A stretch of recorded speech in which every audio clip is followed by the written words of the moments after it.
Hey everyone, welcome back to my channel. My name is Riley and thanks for checking this video out. Now on this video I'm going to a new gun range that I haven't been to before. This gun range is called the Gun Vault and it's a pretty awesome, it's a really cool store. They have lots of 6 Hour stuff. I will post a link in the description of this video so you guys can go check it out.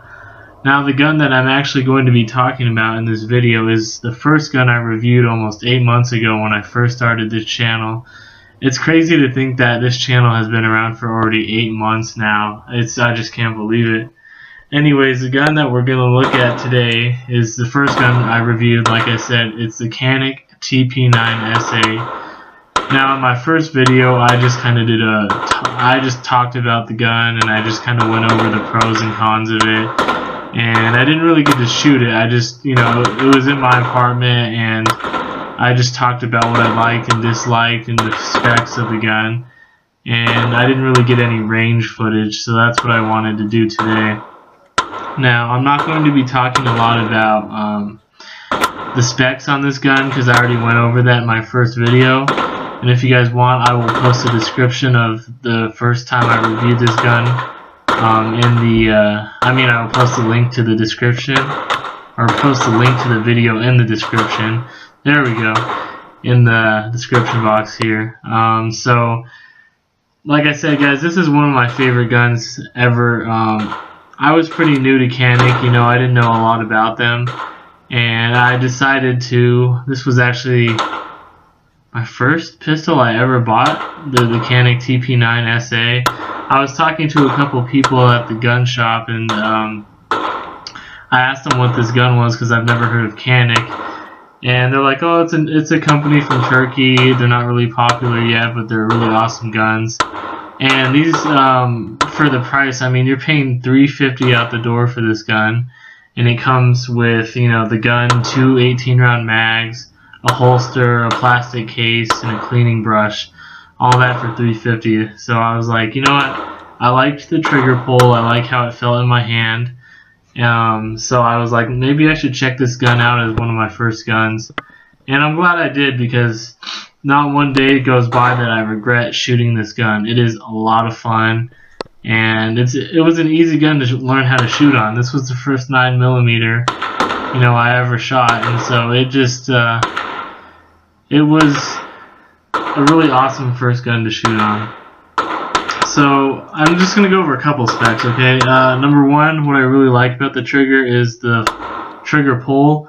It's only 5 pounds, 5.5 pounds. I really do like it. It's super nice.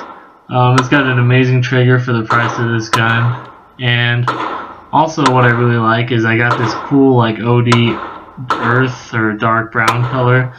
Because most guns are black, so it's cool to have something that sticks out. And this gun does have a 4-inch barrel, maybe a little longer than 4 inches, but it's very accurate. I'm shooting these at 10 yards, some at 15 yards out, and I'm doing pretty well fairly well on the groupings. Not all of them, but you have some days when you don't do so well. But usually the farther out, the lower to the right I go with the groupings. But overall, I've been doing really well. So, I can't say enough good things about Canik. Canik now has a lot of different pistols out. They have the TP9SA, TP9SF. They have the TP9SFX, which is like a competition version of the gun that has, I think, a 18, 20-round magazine. It's got serrations on the slide, really nice trigger. You can put an optic on it, and it's got like a 5.2-inch barrel. And then they have the TP9SFL, which is like the competition gun except it's like the SFX except you don't have an option for an optic, but you still have the long slide with the serrations in it. So that's a pretty 5.2-inch barrel is a pretty long for a semi-auto pistol. So those are two cool options. And there's also the TP9 Elite, SF Elite.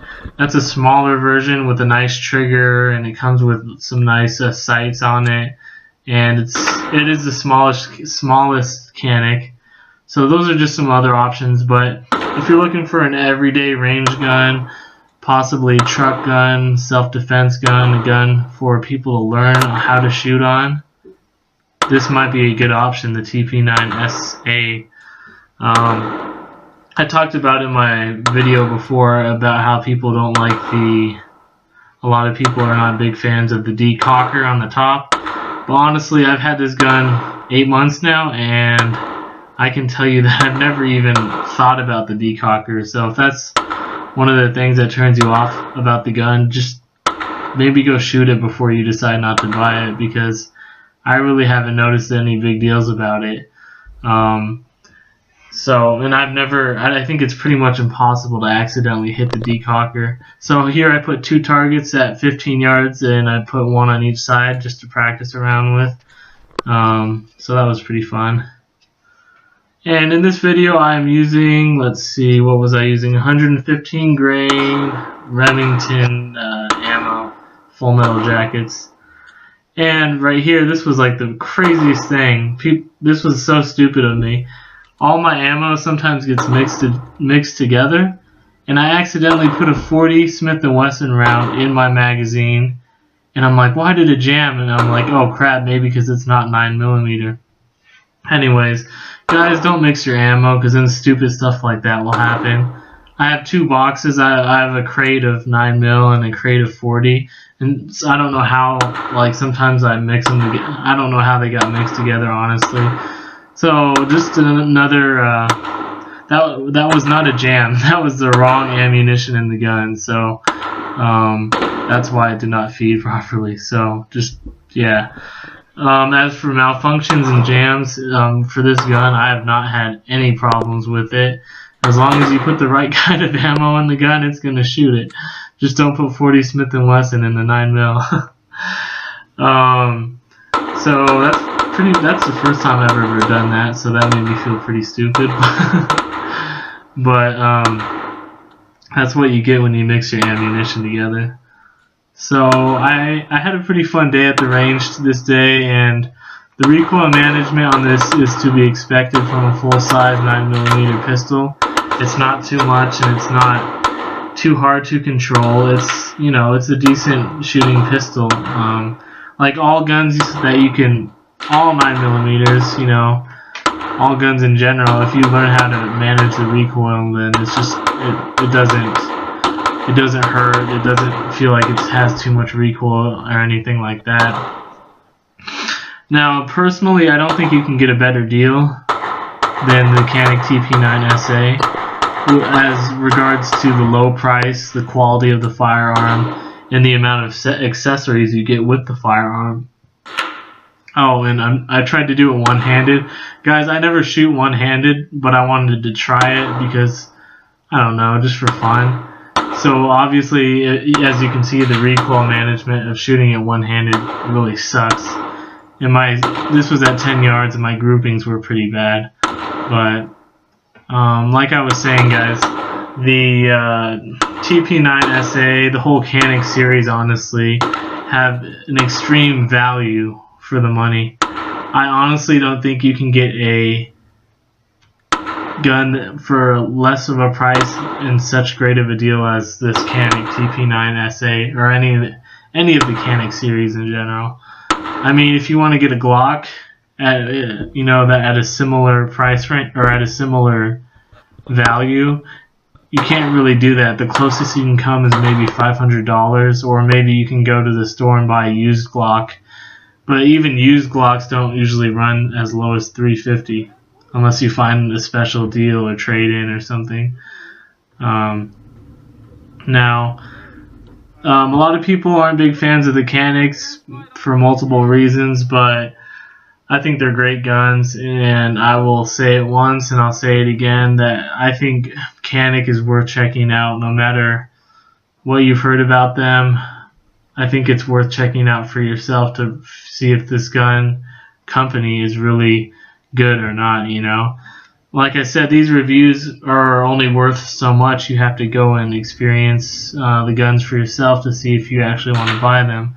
I just know that if I was to choose one gun, you know, that I have that is reliable and that's awesome, and, you know, I would probably go with the TP9SA 2 18-round mags, and never has failures to feed or jam. It's just an awesome gun. So I hope you've enjoyed this little range talk, range review of the TP9SA. I'll do more of these in the future, and if you haven't already, please give me a thumbs up on this video, and please consider subscribing to my channel. And I will see you guys next week with an awesome new video. And I just want to give you guys a thanks for watching.